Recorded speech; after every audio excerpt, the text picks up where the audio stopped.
Singa how Singa was named. The song nila Yutama, an imaginative and adventurous king, was restless by nature and eager to travel the faraway places. He loved hunting wild animals, so when he heard that there were stags in the jungles of Tanjong Bentam that were difficult to hunt, we became excited and took with him a great fleet and ships to Tanjong Bentam.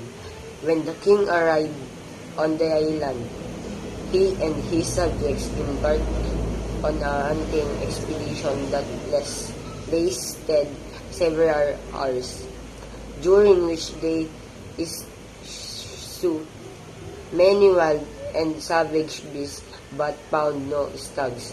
This disappointed the king, leaving him with a sense of unfulfillment in his earth.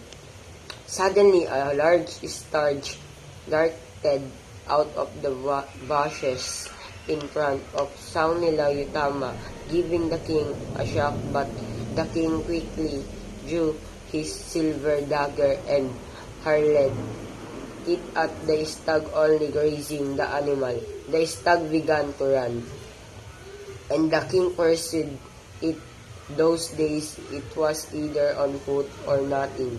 The stag ran through the jungle and darted up a knoll.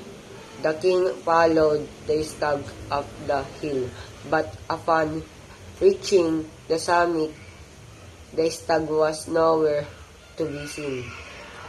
There was a large rock, so the king climbed it and looked out over the land, and sea spread out around him. In the distance, he saw a stretch of white sand, an island. Sang Nila Utama was fascinated by the sight of the island. He turned to one of his subjects who had followed him.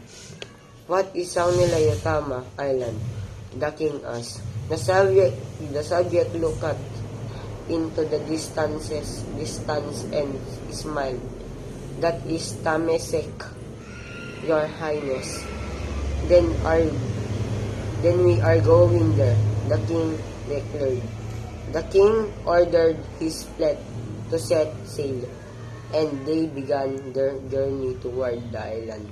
Suddenly, the once clear blue skies were covered with black clouds, and heavy rain powered down strong bursts of wind threatened to tear the ships apart. The ship crying, Sang Nila Utama was in the very eye of the storm. The crew lowered the sails, started to bail water from the ship, and prepare most of the cargo jettisoning.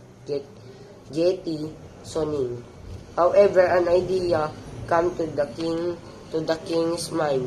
He remembered a story his grandfather had told him about how one of his ancestors became the Sea King, and that his crown was the only thing that truly belonged to his ancestor. He removed his crown immediately. The threw it into the sea.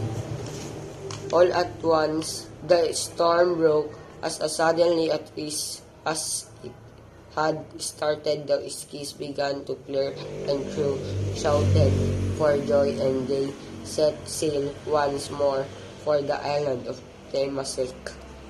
When the king stepped onto the island, a creature appeared out of nowhere, and the king and his men were awestruck by his magnificence.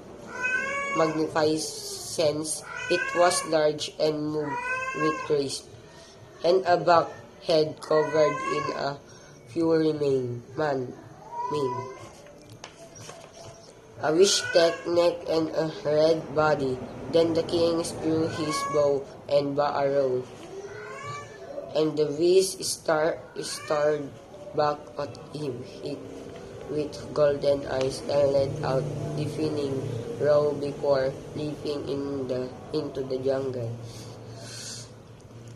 What sort of animal was that? The king asked. Singa, but I wonder how it come to be here. This must be a great place if it breeds such a beautiful animal. Let us leave her on the island of Singapore.